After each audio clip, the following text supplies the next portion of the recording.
In this lesson, we're going to look at creating predicate methods. A predicate method returns a Boolean value, either true or false, based on a condition. We're going to look at two possible predicate methods in this lesson, checking to see if a number is even and checking to see if a letter is a vowel. Those are typical of the types of situations where you want to write a predicate method. Let's start out with checking to see if a number is even or odd.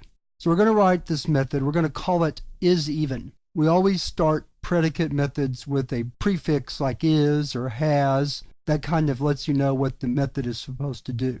So we'll write static Boolean because these methods return true or false. And then we're going to write isEven. And then we'll do this on integers, although we could do it on any data type. And then int number will be our parameter. All we have to do to determine if a number is even is take that number modulus 2, and if the result is 0, then the number is even, because that means 2 divided evenly into the number. So we're going to say if number modulus 2 equals 0, return true, else return false. And that's all we have to do. Predicate methods are always fairly easy to write once you understand the process involved, in that there's usually just a simple or not so simple test, such as number mod 2 equals 0, and then you either return true or you return false, and that's usually all you have to do to check.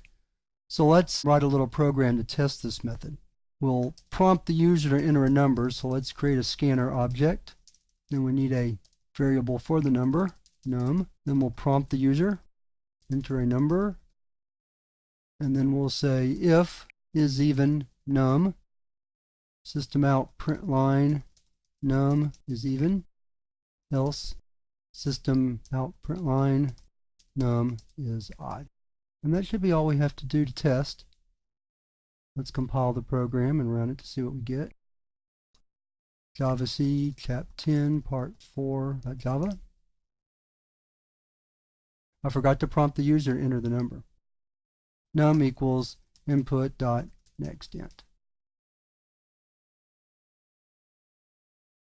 Java, chap 10, part 4. Enter a number. Let's test an even number first. 22 is even. Let's run it again. Let's test it with an odd number. 113 is odd. And I think we'll let the testing go at that. I feel pretty confident that it works. So, predicate methods are easy to write.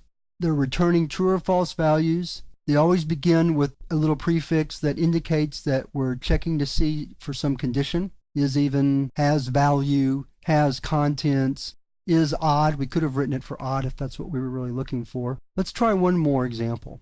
Another thing we might want to do is we might want to look for vowels in a string for whatever reason.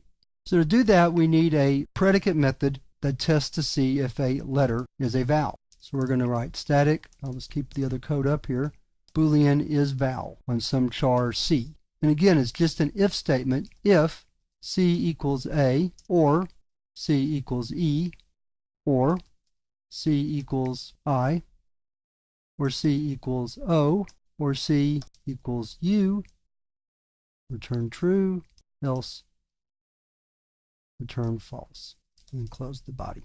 So we simply get a character, then test it to see if it's A, E, I, O, or U, return true if it is, and return false if it's not. So let's write a program to test that. We'll need a string, a sentence of some type, and then we'll prompt the user to enter the sentence. So we need a scanner object. Now we'll prompt the user, system out print, enter a string or sentence, doesn't matter which one we use. Then we'll write sentence is equal to input.nextLine. Then we'll write a for loop that travels from the beginning of the sentence to the end of the sentence, testing each character using the charat method, and then passing it to isVal to tell us if that letter is a vowel or not. So we'll say for int r, we'll do pause. For int pause equals 0, pause less than sentence dot length plus plus pause. If isVal sentence charat pause for that character. Let's have it printed out. System out print sentence charat pause. And that's all we'll have the program do. So let's save it. Bring our DOS screen up, clear the screen, compile again, there it is. Oops, and I left out Oh, I see I have one too few parentheses. So that one closes the pause. Yeah, okay. If I were using a fancier text editor than Notepad, I could have parentheses balancing. But again, I like to try to keep things as simple as possible and not to make things harder by adding in the details of using some fancy programming editor.